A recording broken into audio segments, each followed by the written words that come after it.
C'est l'heure d'accueillir notre invité.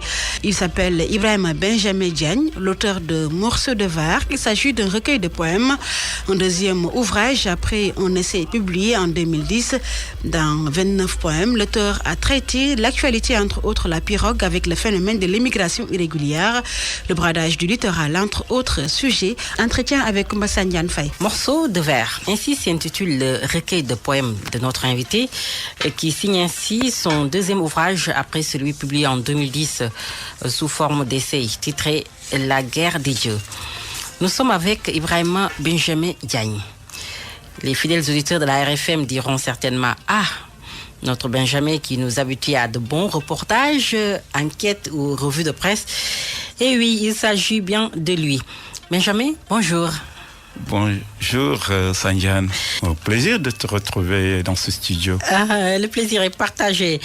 Journaliste devenu écrivain qui a eu à capitaliser une vingtaine d'années d'expérience dans les médias et la communication et qui nous revient avec Morceaux de Var.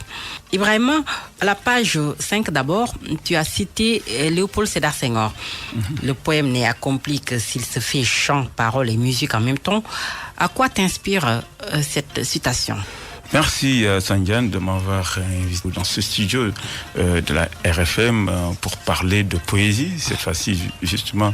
Et pour répondre à ta question, en faisant référence à Léopold Sédar Senghor, oui, c'est parce que la poésie est un art. Et de cet art métrique, il faut donc comprendre les différents procédés littéraires ou phonétiques qui donnent d'abord une forme à la poésie et qui reflète bien entendu, le fond de mes pensées. C'est parce que aussi je me considère en tout cas comme un symboliste. Et ce symbolisme est surtout justement marqué par l'usage ou l'utilisation de certaines figures de style comme l'allégorie, l'assonance, voire l'allitération. Donc, ce sont donc des figures de style qui comptent beaucoup pour moi et qui font de mes poèmes justement des chants, des paroles et des danses. Parce que ces poèmes-là peuvent être aussi déclamés, peuvent être aussi considérés comme des slams. Et pour être en phase d'ailleurs même avec l'avancée de la technologie, on peut en faire même de la poésie sonore. On parle de poésie. Parmi ces figures de style, laquelle préfères-tu ? L'assonance et l'allitération, parce que c'est ça qui me permet justement de faire chanter et danser mes vers. Ce recueil est de 26 poèmes et 3 autres en Wolof, scindés en 3 thèmes. Et comme premier sous-thème, nous avons Lettres d'été. Lettres d'été avec, entre autres poèmes, Délire estival, Debout supporter, Symphonie du son, La pirogue. Tous ces poèmes renvoient à quoi ? Renvoient plutôt à la nature, parce que j'échange avec la nature. Je communique avec les éléments de la nature. Alors je fais allusion aux êtres animés et inanimés aussi, à qui je transmets mes notes écrites, mes notes verbales, lesquelles notes justement sont composées en période estivale, c'est-à-dire qu'en période d'été, d'où lettres d'été. Lettres d'été, c'est donc un dialogue avec la nature, un dialogue qui transcrit notre environnement, les faits que nous décrivons aussi de manière poétique, bien évidemment, mais aussi le monde que nous observons également à travers nos poèmes. Nous essayons également de donner une certaine forme, une certaine image à nos différentes observations. Pour ce premier chapitre, toujours, le poème qui attire le plus mon attention, c'est La pirogue. Benjamin nous parle d'une pirogue de la misère qui bouffe et digère. Et cela défraie la chronique ces derniers temps. Sandiane, quand j'ai commencé à écrire sur les éléments de la nature, notamment sur l'océan, ça ne date pas de vieux. C'est-à-dire que mes premiers poèmes d'enfance, c'était des poèmes liés à la mer.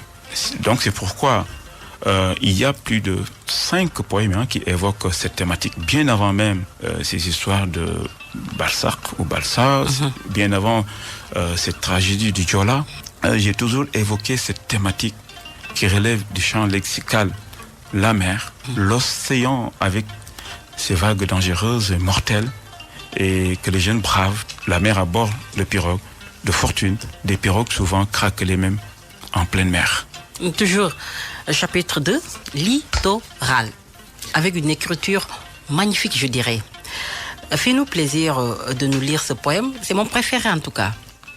Littoral. Justement, Littoral, justement, fait partie aussi de ces 5 ou 6 poèmes, comme j'ai dit tantôt, qui relèvent justement du champ lexical océan ou mer, n'est-ce pas?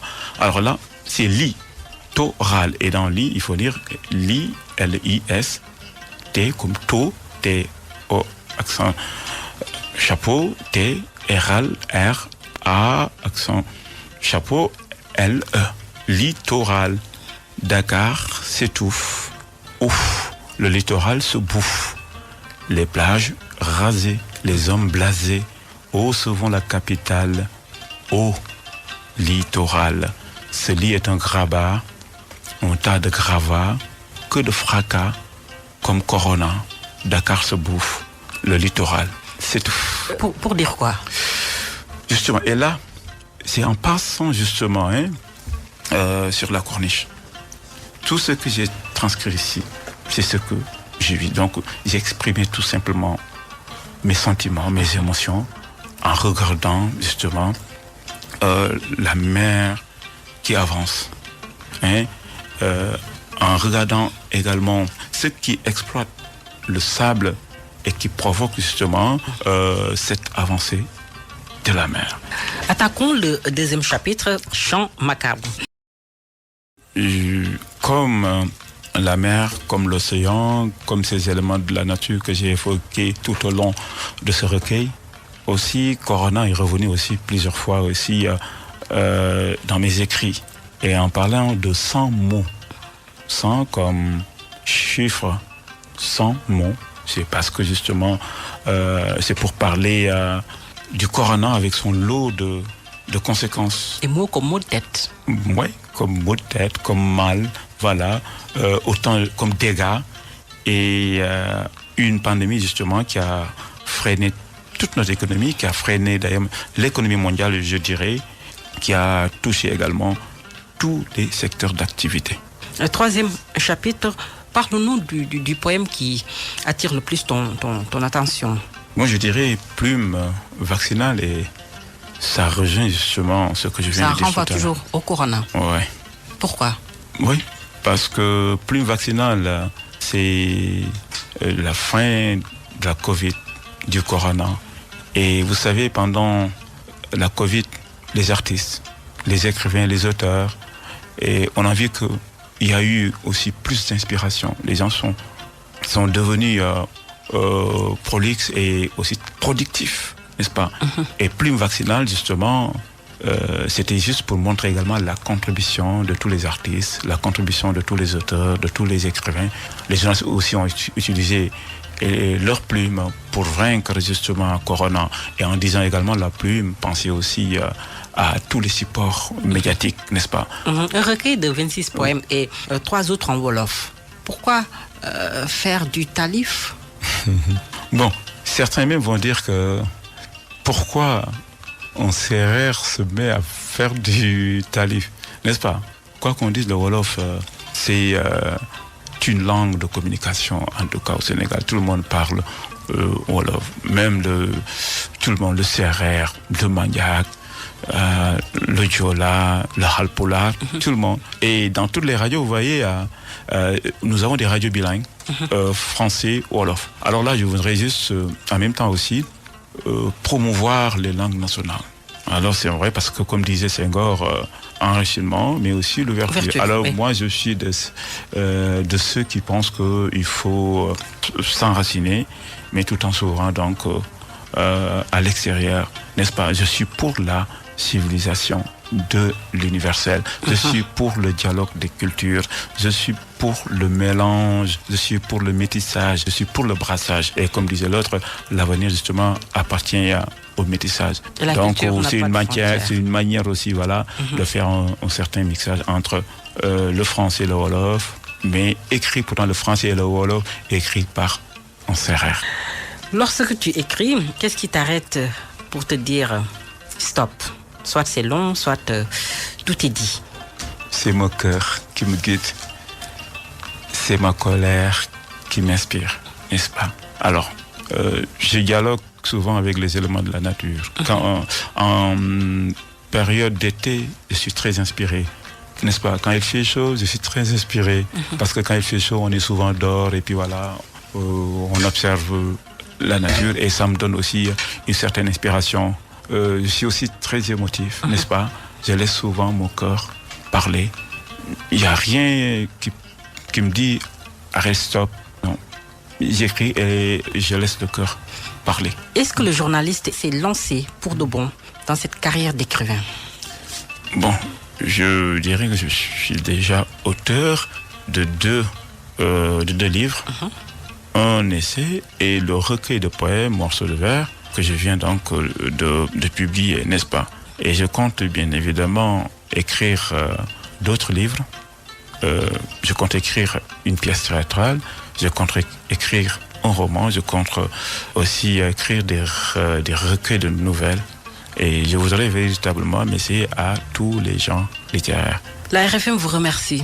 Merci beaucoup, Sandiane, et je fais justement un coucou à tous les auditeurs et à tout le monde, aussi à mes amis qui reconnaîtront cette voix, à tout le monde. Plein succès pour cette carrière d'écrivain. C'était là donc Ibrahima Benjamin Diagne, journaliste écrivain, créateur de contenu numérique, un passionné des belles lettres qui a eu à capitaliser, comme je l'ai dit tout à l'heure, une vingtaine d'expériences. Merci à toi, Fama John.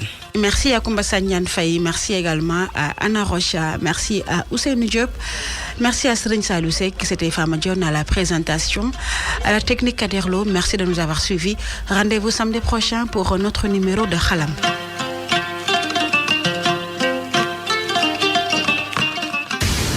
Publicité sur RFM.